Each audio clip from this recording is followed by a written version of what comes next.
Perfect একটা সাজিনার তরকারি রান্না করে দেখাবো সরিষা বাটা দিয়ে।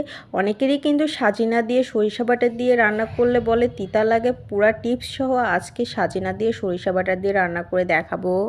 সাজনা যে আমি সরিষা বাটা দিয়ে রান্না করব সেই জন্য কিছু আমি সরিষা ভিজিয়ে রাখছি, আর সঙ্গে কাঁচা মরিচ আর কয়েকটা আমি কাঁচা জিরা একসঙ্গে পাটাতে পিষে নিব। সরিষা বাটা দিয়ে যে আমি সাজিনার তরকারি রান্না করব সেই জন্য কিন্তু সরিষা বাটাটা আমার একদমই কমপ্লিট হয়ে গিয়েছে।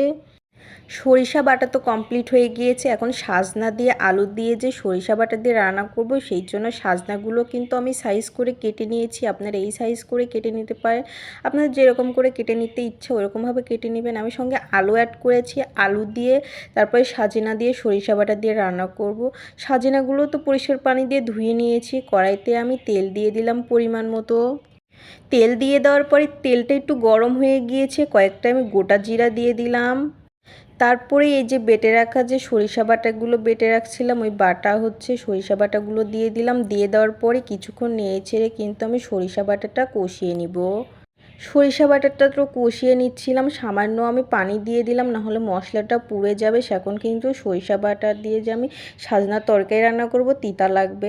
কিছুক্ষণ নেড়ে ছেড়ে আমি কষিয়ে নেওয়ার পরে তারপর বাটা মশলাগুলো অ্যাড করে দিলাম। বাটা মশলার মধ্যে ছিল পেঁয়াজ, আদা, রসুন। এগুলো দিয়ে দেওয়ার পর কিছুক্ষণ কষিয়ে নেওয়ার পরে তারপরে যে গুঁড়া মশলাগুলো অ্যাড করে দিচ্ছিলাম।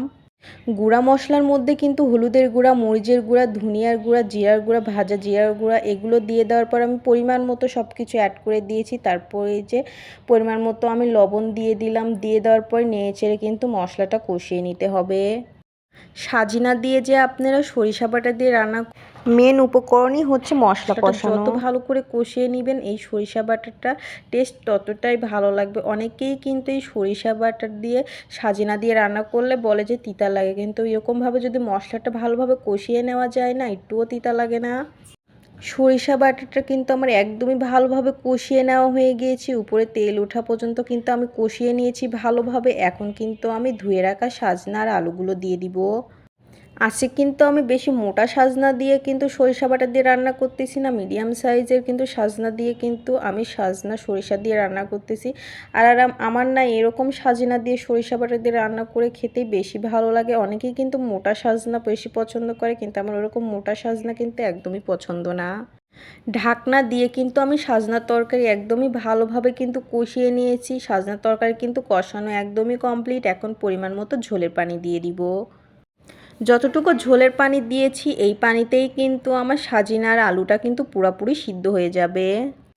পানি দিয়ে দেওয়ার পরই এখন ঢাকনা দিয়ে ঢেকে দিব। রান্নাটা প্রায় হয়ে আসছে, সেই সময় আমি এখন এই যে ভাজা জিরার গুঁড়া অ্যাড করে দিলাম। আমি কিন্তু ভাজা জিরার গুঁড়া কিন্তু মশলা কষানোর মধ্যে অ্যাড করে দিয়েছিলাম, এখনও কিন্তু ভাজা জিরার গুঁড়া অ্যাড করে দিলাম রান্না হয়ে আসার আগে। এখনও কিছুক্ষণ কিন্তু আমার রান্না করে নিতে হবে। সরিষা বাটা দিয়ে কিন্তু সাজিনা রান্নার তরকারি আমার একদমই কমপ্লিট হয়ে গিয়েছে। রান্নাটা আপনাদের কাছে কেমন লাগলো অবশ্যই কমেন্ট করে জানাবেন। যারা এখনও সাজিনার তরকারি রান্না করতে ভয় পান, অবশ্যই আমার রান্নাটা পুরোপুরি কপি করে কিন্তু রান্না করলে একটুও তিতা লাগবে না। এভাবে রান্না করলে কিন্তু সাজিনার তরকারি দিয়ে এমনিতেই এক প্লেট অনায়াসে খেয়ে ফেলবেন। যারা আমার ইউটিউব চ্যানেলকে সাবস্ক্রাইব করে আসেননি অবশ্যই আমার ইউটিউব চ্যানেলটাকে সাবস্ক্রাইব করে আসবেন। পরবর্তী কোনো নতুন ভিডিও ছাড়লে আপনারা নোটিফিকেশন এমনিই পেয়ে যাবেন।